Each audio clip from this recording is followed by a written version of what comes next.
The arrival, the massive Krex warship emerged from hyperspace at the edge of Earth's solar system, followed by hundreds more vessels that blotted out the stars. Each ship was a kilometer long, bristling with plasma cannons and shield generators that hummed with alien power.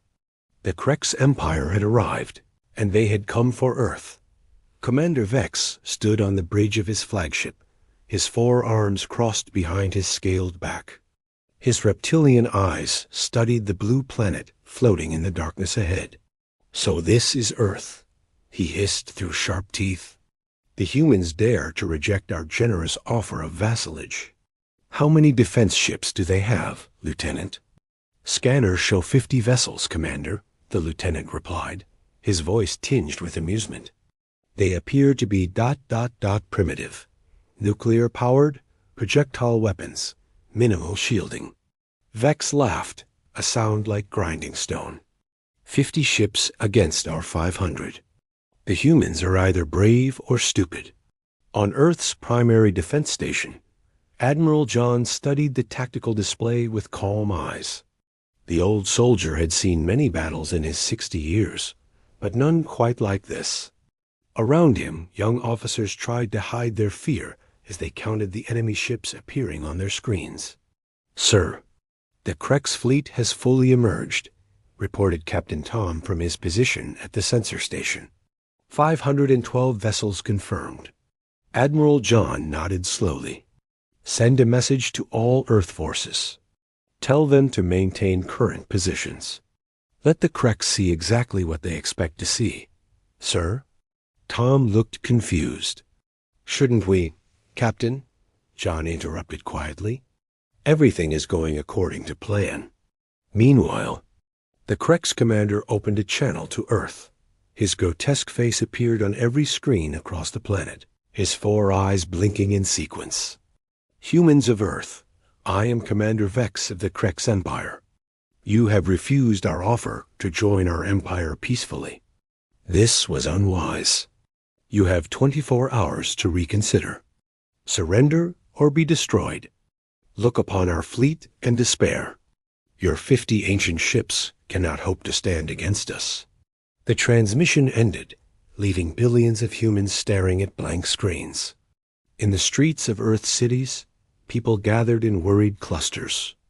But beneath their feet, in bunkers miles underground, something else was happening. "Authorization code Phoenix received," announced General Mike from his hidden command center on Titan. "All Shadow units, begin activation sequence." Across the solar system, things that had been dormant for decades began to wake up. On Mars, what appeared to be a small research colony suddenly went dark, all communication ceasing. The Krex noticed and laughed among themselves. "See how the humans on Mars hide in fear," one officer joked. "They cannot even maintain their communications."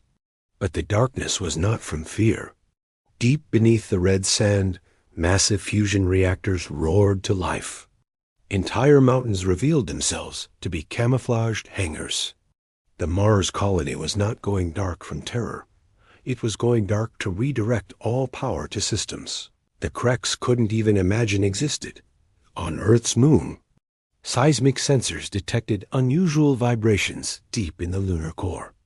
Scientists who didn't have proper clearance assumed it was normal tectonic activity. Those who did have clearance knew better.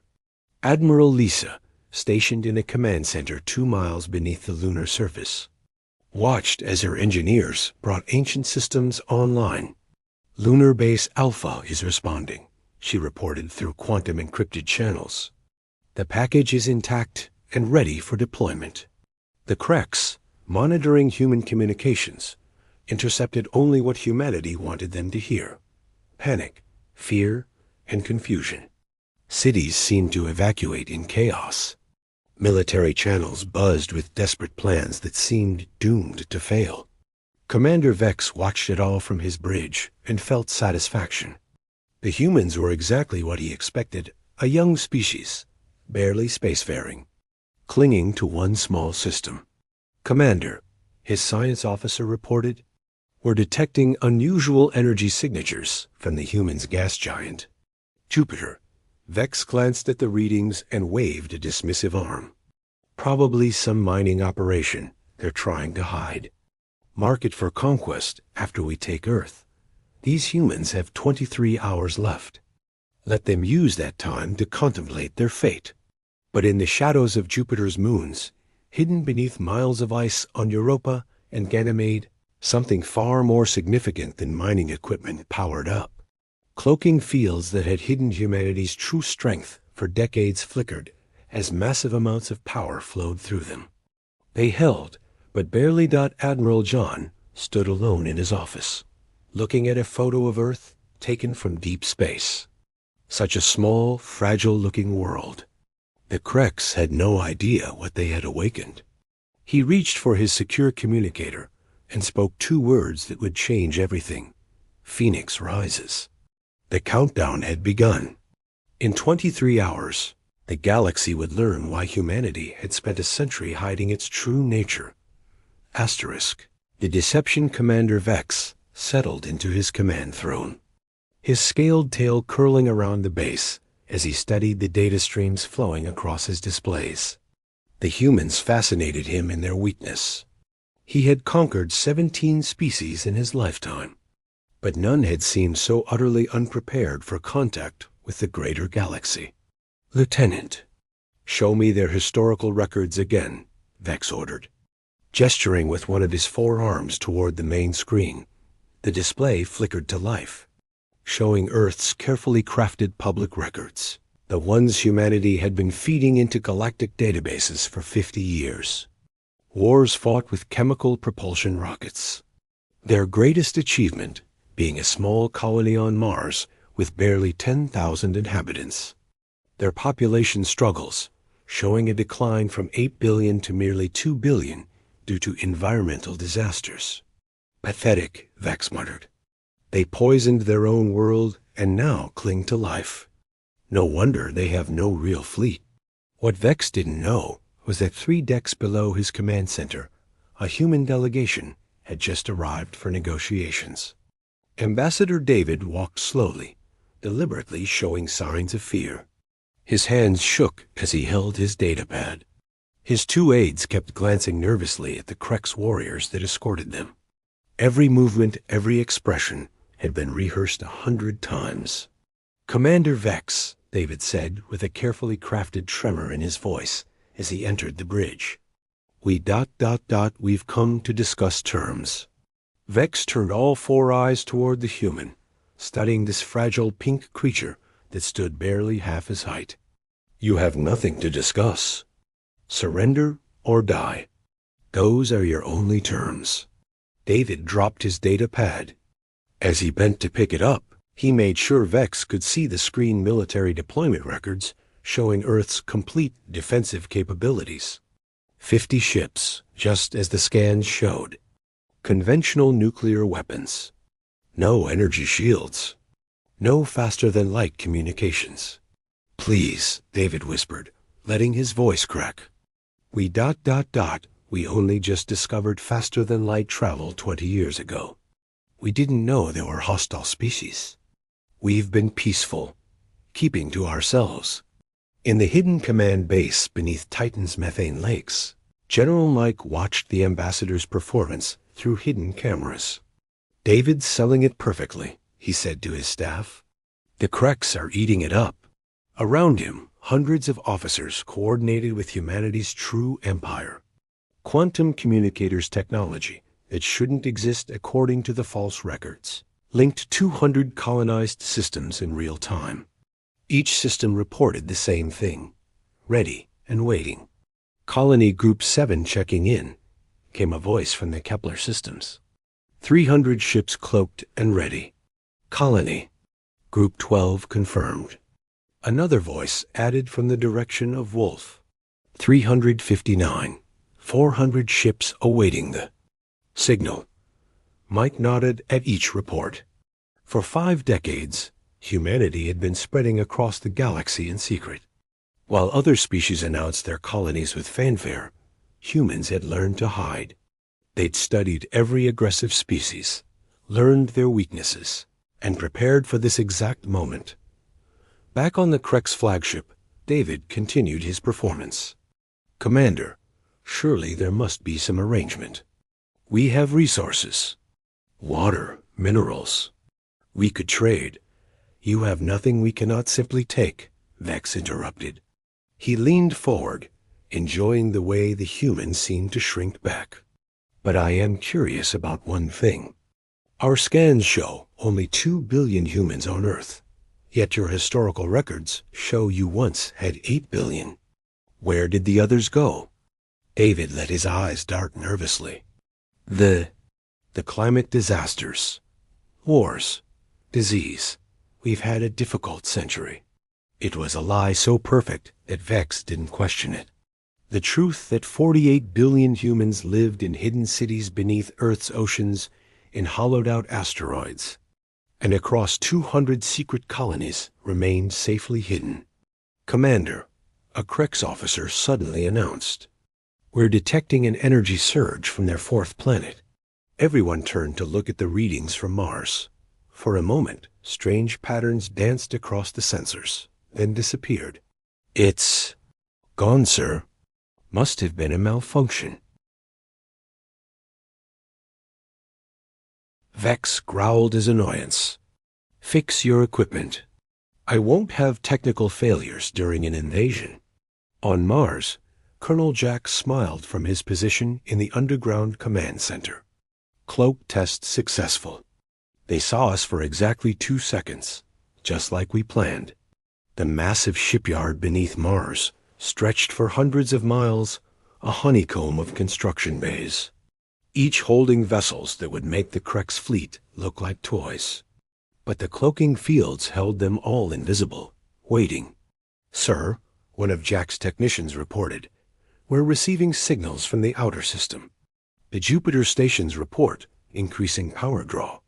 They're asking if they should reduce output." "Negative," Jack replied. "Let the Krex see some energy spikes. They'll assume it's mining operations. They always do." Indeed, on the Krex flagship, that's exactly what the science officer reported. "The energy signatures from the gas giant are consistent with helium-3 extraction, Commander. Primitive but effective." Vex made a dismissive gesture. "Of course, the humans hide their resources there. They think distance will protect them. How little they understand." Back in the negotiation room, David was wrapping up his performance. "Commander Vex, we need time to convince our population." 24 hours is 20 hours now," Vex corrected, enjoying the humans' visible distress. "Every moment you waste talking is a moment less for your people to accept their fate." As David and his delegation left the Krex ship, he activated a hidden communicator with a subtle touch to his collar. The message was simple: "Package delivered." General Mike received the confirmation and smiled. David had done his job perfectly. Hidden sensors placed throughout the Krex ship during the visit were already transmitting data. Shield frequencies, weapon signatures, crew positions, everything humanity needed to know. 19 hours and counting, Mike announced to his staff. Begin Phase 2. Across 200 star systems, 50 billion humans prepared for revelation. The greatest deception in galactic history was about to end, and the Krex had no idea they were already surrounded. Asterisk the revelation hour 23. Commander Vex stood on his bridge, watching Earth grow larger on the main display. His fleet had moved closer, weapons powered and ready. The blue planet looked so fragile, wrapped in its thin atmosphere like tissue paper around a gift. 1 hour remaining, he announced to his bridge crew. Begin final targeting solutions. I want every major city locked in. Commander, his weapons officer reported. The humans are pulling their ships back toward Earth. They're forming a defensive line close to the planet. Vex laughed. They make it easier for us. We can destroy them all in a single volley. On Earth, Admiral John stood in the command center, surrounded by his senior staff. The countdown timer on the wall showed 59 minutes. Around him, officers who had trained their entire lives for this moment stood ready at their stations. "Admiral," Captain Tom reported, "all 50 visible ships are in position. The Creks are taking the bait." John nodded. "Send the final signal." Authorization. Phoenix unleashed. The message traveled instantly through quantum channels to every human installation in the galaxy. On Mars, Colonel Jack received it and turned to his crew. "Drop the cloak." On the Creks flagship, alarms suddenly screamed. "Commander, massive energy signatures from the 4th planet. Ships. Hundreds of ships appearing from nowhere." Vex spun toward the display in disbelief. Where Mars had shown only a small research colony, now stood a massive military installation. Ships poured from underground hangars, sleek vessels that looked nothing like the primitive craft orbiting Earth. "Impossible," Vex breathed. "Our scans." "Sir?" "More signatures." "The moon." Every Creks bridge officer watched in horror as Earth's moon began to change. Massive sections of the lunar surface slid apart like puzzle pieces. Beneath the rock and dust, metal gleamed. The entire moon shuddered, then began to separate along hidden seams. Admiral Lisa's voice echoed through space on open channels. "Creks Fleet, this is Admiral Lisa commanding Earth Defense Platform Luna. You are now targeted by weapons you cannot comprehend." The moon had been hollowed out over 50 years, converted into humanity's largest warship. It was a dreadnought the size of a small planet, bristling with weapons that bent space itself. "Commander." The Creks sensor officer's voice cracked with panic. "Ships decloaking all around us. Thousands of them." Space itself seemed to ripple as 5,000 human warships dropped their cloaking fields simultaneously. They had been there all along, invisible, waiting. Each ship was a masterpiece of hidden human engineering, smooth. Dark vessels that seemed to drink in light. Vex stood frozen as his tactical display updated. Red dots representing human ships filled the screen. His 500 vessels were surrounded by a force 10 times their size. "Fire! Fire all weapons!" Vex roared. The Creks fleet opened fire, plasma beams and particle weapons lighting up space. But the beams bent away from the human ships, deflected by gravity shields that shouldn't exist. Captain Tom, commanding one of Earth's real warships, smiled grimly. "Return fire. Disable only." The human fleet responded with weapons the galaxy had never seen. Beams of twisted space-time hit the Creks shields, passing through them as if they weren't there. Antimatter packets, contained in magnetic bottles, detonated against Creks hulls with surgical precision. Each strike disabled a system without destroying the ship. "Our shields aren't working." A Creks officer screamed. "They're using some kind of frequency modulation we can't match." But the revelation had only just begun. "Commander Vex," a new voice spoke over the communications channel. It was Admiral John, calm and steady. "You might want to check your home system." With trembling claws, Vex activated the long-range quantum communicator to contact Creks Prime. The face that appeared on screen was not Creks. It was human. "Hello."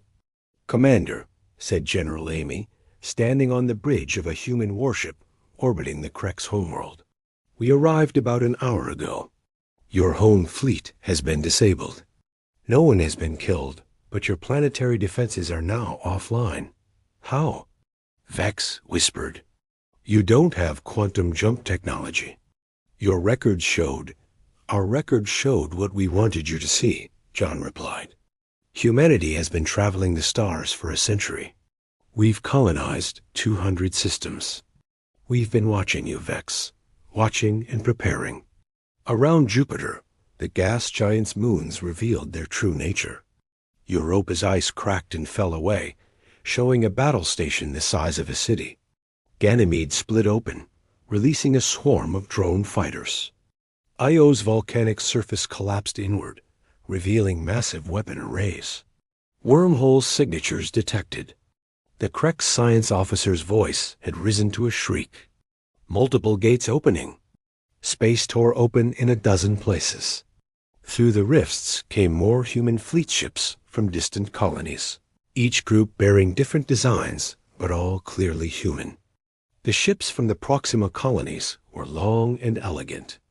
The vessels from the Kepler worlds were blocky and functional. The fleet from Wolf 359 gleamed like polished chrome. 50 billion humans, Admiral John said quietly, his voice carrying across all channels. That's our real population, Vex. We learned long ago that the best defense is to never let your enemy know your true strength until it's too late. On the Krex flagship, officers were reporting system failures across the board. Weapons offline. Engines down. We're being bored, no. Wait, something's moving through our walls. A figure materialized on the Krex bridge, a single human soldier.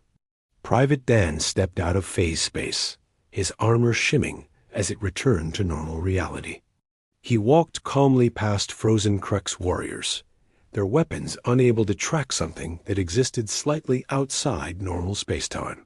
Commander Vex, Dan said politely, placing a small device on the command console. This is a nano-disabler. In 30 seconds, all weapons on your ship will be permanently deactivated. No one will be harmed, but your days of conquest are over. Vex reached for his sidearm, but his hand passed through it. The weapon was already being dissolved at the molecular level by invisible machines.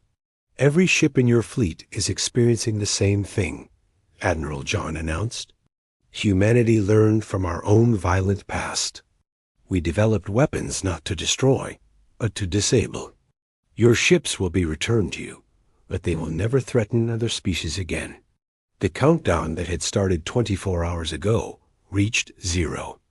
But it was not Earth that fell. It was the age of Krex dominance, ended by a species that had hidden its true nature until the perfect moment. Welcome to the real galaxy, John said. One where humanity stands guard. The demonstration, the Krex fleet, hung helpless in space. 500 warships reduced to floating metal shells. Their weapons dissolved, their engines dead, their proud warriors standing confused as human soldiers walked through their corridors like ghosts. Not a single Krex had been killed, but their entire military might had been neutralized in minutes. Commander Vex stood on his powerless bridge, watching Private Dan calmly interface with the ship's computer. The human soldier had removed his helmet, revealing a young face that couldn't be more than 25 years old. How? Vex asked, his voice hollow. How did one species become so powerful without anyone knowing? Dan looked up from his work. We learned from our mistakes, Commander. Earth's history is full of war, destruction, and suffering. When we finally reached the stars, we made a choice. We would be strong enough that no one could hurt us, but wise enough not to hurt others. Across the galaxy, the demonstration continued. On the Krex homeworld, General Amy coordinated the systematic disabling of every military installation. Human medical ships descended through the atmosphere, heading not for conquest, but for the Krex hospitals. Your medical facilities are overwhelmed, Amy announced to the Krex Planetary Council. We're here to help. Our nanomedical technology can cure diseases that have plagued your people for centuries. The Krex leaders watched in stunned confusion as human doctors worked alongside their own medical staff, healing injured soldiers from both sides. Children with genetic disorders that Krex medicine couldn't cure were healed in hours by human nanotreatment. Why? The Krex Prime Minister asked. We came to conquer you. Why show us mercy? Amy smiled gently. Because that's what strength really means. The ability to destroy is nothing compared to the ability to heal. Back in Earth's solar system, the full scope of humanity's power was being revealed. Admiral John had authorized a complete demonstration, not to terrorize, but to educate. Captain Tom, show them the swarm. From Mars came a cloud that darkened space itself. Billions of microscopic drones, each no larger than a grain of sand, moved as one vast entity. The swarm flowed around the Krex ships like water, scanning, analyzing, mapping every atom of their construction. "This is our primary defense system," John explained to Vex over the communication channel. "The swarm can disassemble any threat at the molecular level or rebuild damaged structures. It's how we hollowed out our moon without anyone noticing. It's how we built cities beneath Earth's oceans in complete silence." The swarm suddenly shifted, flowing toward one of the more damaged Krex vessels. Within seconds, the ship's hull breaches were sealed, its life support restored. The microscopic machines were repairing the ship faster than any construction yard could manage. "You're fixing our ships?" Vex's disbelief was evident. "Every vessel will be returned to you fully repaired and upgraded," John confirmed. "Your medical facilities will be enhanced. Your agricultural systems will be improved. But your weapons will never function again." Colonel Jack coordinated the next part of the demonstration from Mars. "Release the archives." Every display screen in the Krex fleet suddenly came alive with images, thousands of hours of footage showing human ships secretly monitoring Krex expansion for decades. They had been there at every conquest, invisible, watching. "The conquest of Thera Prime," Jack narrated as footage played. "We were there. 40 cloaked ships, ready to intervene if you began killing civilians. You didn't, so we didn't reveal ourselves." More footage streamed past. The Krex invasion of the Betelgeuse colonies. The subjugation of the Altair system. Each time, human ships had been present, unseen, judging whether to act. "We've been watching every aggressive species in the galaxy," Jack continued. "The Zephrons, the Malik Confederation, the Harvester Swarms. We know their tactics, their weaknesses, their locations. And now they know about us." Indeed, across the galaxy, every species with military ambitions was receiving the same transmission. Earth was broadcasting on every frequency, in every known language. The message was simple: humanity is watching. We will not conquer, but we will protect. On a Zephron battlecruiser 3 systems away, the captain watched the footage of the Krex defeat and quietly ordered his fleet to return home. The planned invasion of a peaceful farming world was cancelled without a word. The Malik Confederation's War Council held an emergency session, watching as humanity demonstrated weapons that made their own arsenal look like toys. They voted unanimously to pursue diplomatic solutions to their disputes. But the most impressive demonstration was yet to come. "Commander Vex," Admiral Lisa's voice echoed from the weaponized moon. "You need to see this." Space in front of Earth began to warp. Reality twisted in ways that made even the Krex's advanced physics seem primitive.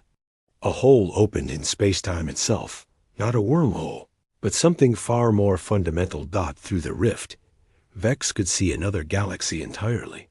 The Andromeda Galaxy, millions of light years away, was suddenly visible as if through a window. "We call it a causality gate," Lisa explained. "We can travel not just faster than light, but outside the normal flow of space-time. We could reach any point in the universe instantly. We could have evacuated Earth in seconds if we wanted. We could have appeared in the heart of your empire before you even knew we existed." The gate closed, leaving the Krex fleet in stunned silence. Private Dan finished his work on the command console. "Commander, I've uploaded our historical archives to your computer. Our real history. You'll find it educational. The files contained everything humanity's brutal past. The world wars that nearly destroyed them, the climate disasters they had to overcome, the social upheavals that almost tore their civilization apart. And through it all, the slow, painful lesson that strength without wisdom led only to destruction. We spent thousands of years learning what you're learning today, Dan said quietly. True power isn't about domination. It's about choice. The choice to protect instead of destroy. To build instead of tear down. To forgive instead of revenge. General Mike appeared on screen from Titan Base. Commander Vex, in 1 hour, we're going to release your fleet. Your navigation systems will be restored, and you'll be free to return home. Your ships are now faster, more efficient, and equipped with our medical technology. But if you ever threaten another peaceful species again, we will know.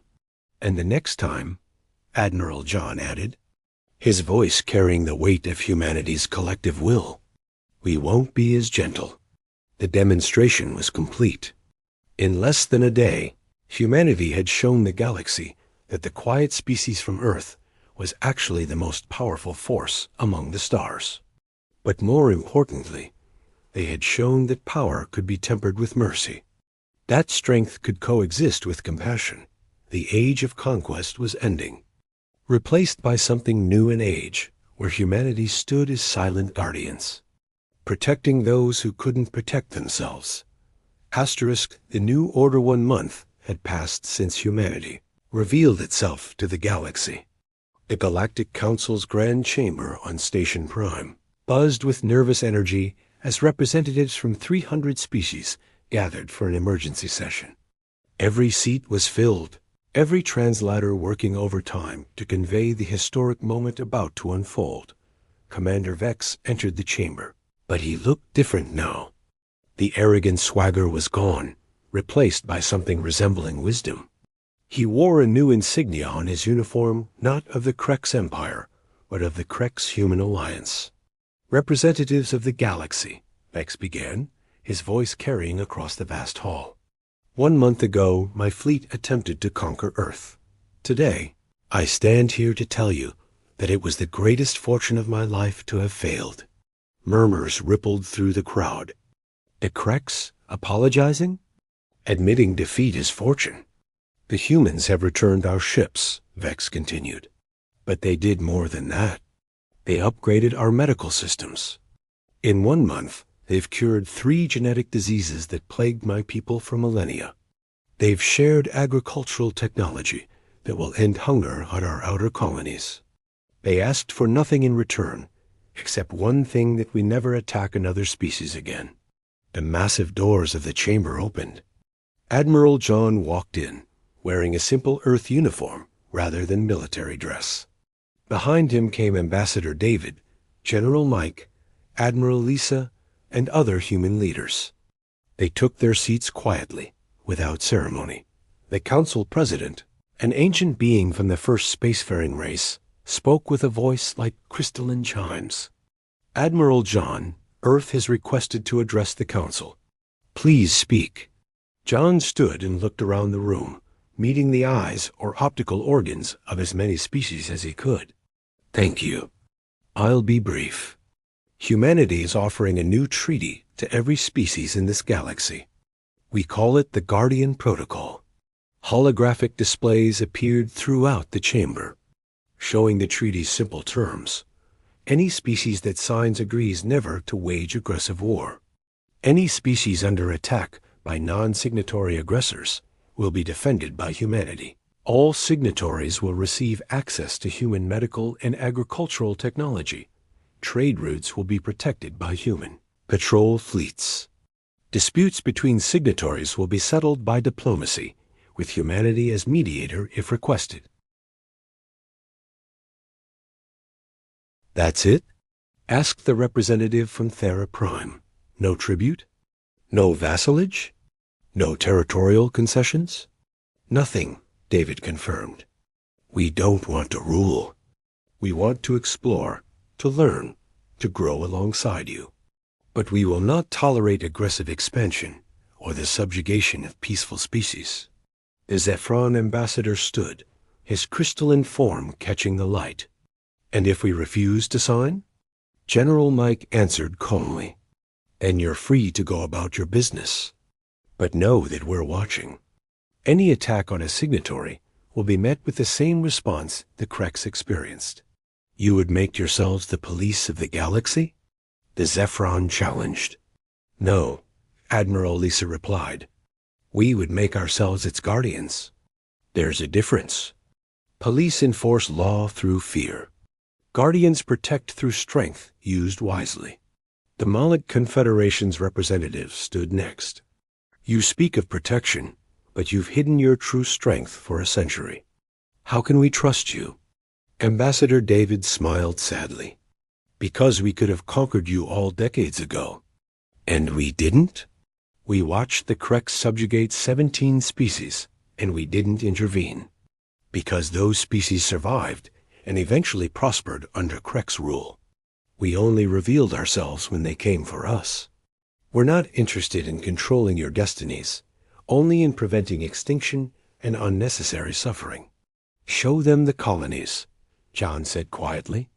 The holographic displays shifted, showing world after world, the 200 systems humanity had colonized in secret. But these weren't military outposts or strip-mined resource worlds. They were gardens, cities that floated in clouds, underwater settlements that worked in harmony with ocean ecosystems, underground communities that left the surface untouched for nature. This is how we expand, John explained. We don't take inhabited worlds. We don't strip resources without replacing them. We've learned to live in harmony with our environments. And we'll teach any species that wants to learn. The president of a small farming confederation raised a tentative appendage. The medical technology you mentioned, would it really be free? Completely, John confirmed. Captain Tom, show them. Tom activated another display showing human medical ships already deployed across the galaxy. We've already begun. With or without the treaty, we're delivering medical supplies to every species that will accept them. The plague affecting the Centauri colonies? We delivered the cure yesterday. The genetic degradation in the vegan system? Our specialists are working with their scientists now. Why? The president asked, genuine confusion in its voice. What do you gain? John thought for a moment before answering. On Earth, we have a saying, a rising tide lifts all boats. When the galaxy prospers, everyone benefits. When children don't die from curable diseases, when no one goes hungry, when conflict is resolved through words instead of weapons, everyone wins. Commander Vex stood again. The Krex Empire signs the Guardian Protocol, and I encourage every species here to do the same.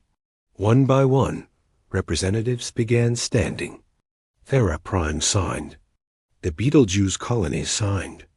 Even some former Krex conquest victims signed, choosing forgiveness over vengeance. Within an hour, 280 species had signed the treaty. Only 20 held back, mostly aggressive empires not ready to abandon their ways. For those who haven't signed, Admiral John said to the holdouts, the offer remains open. We'll be waiting when you're ready. The Zephron ambassador made one last challenge. And what happens when humanity grows tired of being guardians? What happens when you decide to use this power for yourselves? John smiled. That's the beautiful part. We're not the only guardians anymore.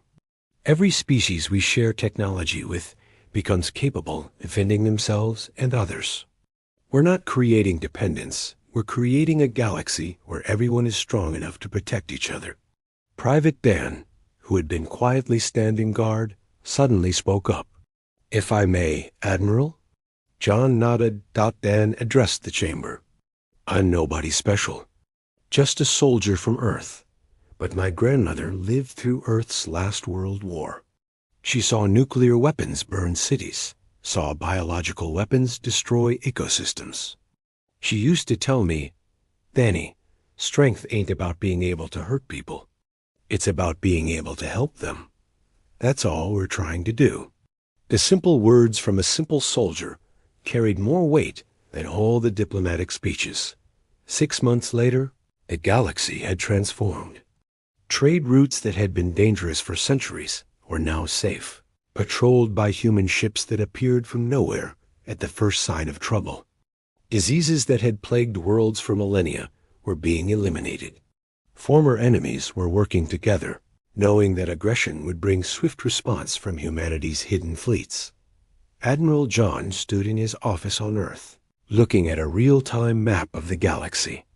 Dots of light showed human ships, no longer hidden, openly traveling between stars. But more importantly, other lights showed alien ships doing the same exploring, trading, sharing, without fear of conquest. Ambassador David entered with a report. The last holdout just signed the treaty. The harvester swarms have agreed to stop consuming inhabited worlds. Good, John said quietly. Maybe now we can start the real mission. Real mission? John turned from the window, and for the first time in months, he smiled fully. Exploring beyond our galaxy. There are other galaxies out there, David.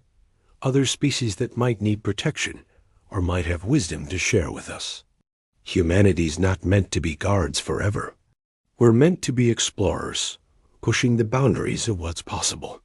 He activated a communication channel that reached every human ship, every colony, every allied world. This is Admiral John to all Guardian Protocol members. Phase 1 is complete. Our galaxy is at peace. Phase 2 begins now, the exploration of the universe beyond our borders. We go not as conquerors, but as friends, not as rulers, but as students. The age of hidden humanity is over. The age of universal cooperation has begun. Across the galaxy, species that had once trembled at the thought of invasion now looked up at the stars with hope instead of fear.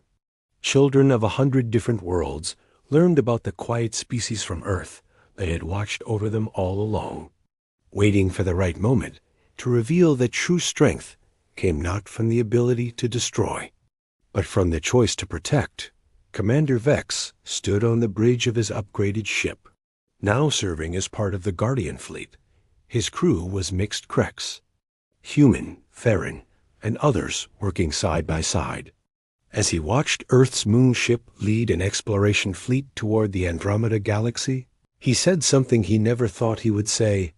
Thank you, humanity. Thank you for showing us a better way. The story of humanity's revelation would be told for millennia to come, not as a tale of conquest or war, but as the moment when one species chose to use ultimate power for ultimate good. The moment when the galaxy learned that humans, despite their violent past, had evolved into something greater, protectors of life, guardians of peace, and shepherds of a new age among the stars. And in the vast darkness between galaxies, as human ships pushed into the unknown, they carried with them a simple message for any species they might encounter. We come in peace, and we have the strength to keep it. The end asterisk